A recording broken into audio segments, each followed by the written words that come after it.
Assalamualaikum po sa inyong lahat. O sa wikang Tagalog po, ay sumainyo pong lahat ang kapayapaan. Ako nga po pala ang inyong lingkod, Yuritech at your service. Ang ipapakita ko po sa inyo ngayon ay kung papaano po ang aking pamamaraan sa pagdiagnose ng isang iPhone 14 na walang power.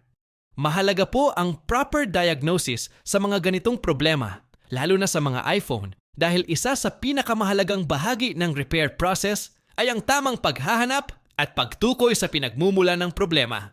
Maaaring basic lang pakinggan ang proseso ng pagdadiagnose, pero sa aktual na mundo ng board repair, dito talaga umiikot ang buong solusyon.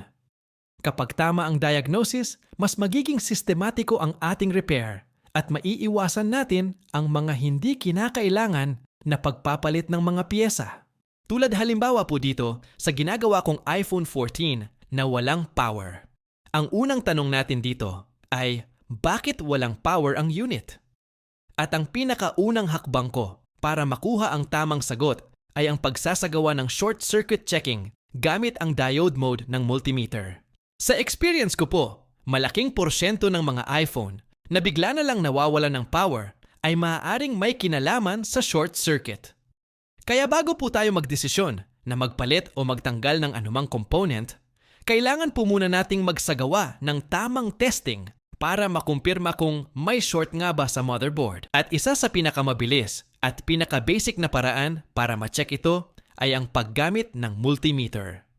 Sa pamamagitan ng simpleng test na ito, makakakuha na po tayo ng mahalagang clue kung saan dapat magsimula ang ating troubleshooting. At base po sa resulta ng ginawa nating multimeter test, ay nakumpirma po natin na short circuit nga ang motherboard. Kaya mula dito, ay magkakaroon na po tayo ng starting point sa ating gagawing troubleshooting. Ang susunod naman po nating tanong ay, anong specific power rail o power line ang nag-short to ground? Dito po madalas nagkakamali ang ibang technicians sa kanilang approach. Kapag hindi natin natukoy ng tama kung anong specific power rail ang may problema, posible tayong gumawa ng maling solusyon na sa halip na makatulong ay lalo pang makapagpalala sa kondisyon ng motherboard. Kaya mahalaga po na bago tayo gumawa ng anumang intervention, kailangan muna nating malaman kung saan mismo nanggagaling ang short at anong power rail ang apektado. Dahil dito po magsisimula ang mas accurate at systematic na troubleshooting. Dahil sa kombinasyon ng board view diagram at multimeter, ay na-pinpoint ko po na nasa second terminal rail ang short circuit.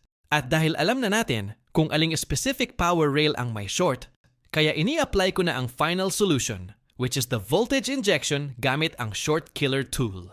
Just imagine po kung hindi ako nagsagawa ng proper diagnosis at diretsong nag-inject ako ng voltage sa battery terminal. Sa halip na maayos natin ang iPhone 14 ni client, baka lalo pa nating mapalala ang problema at mauwi pa sa mas malaking damage.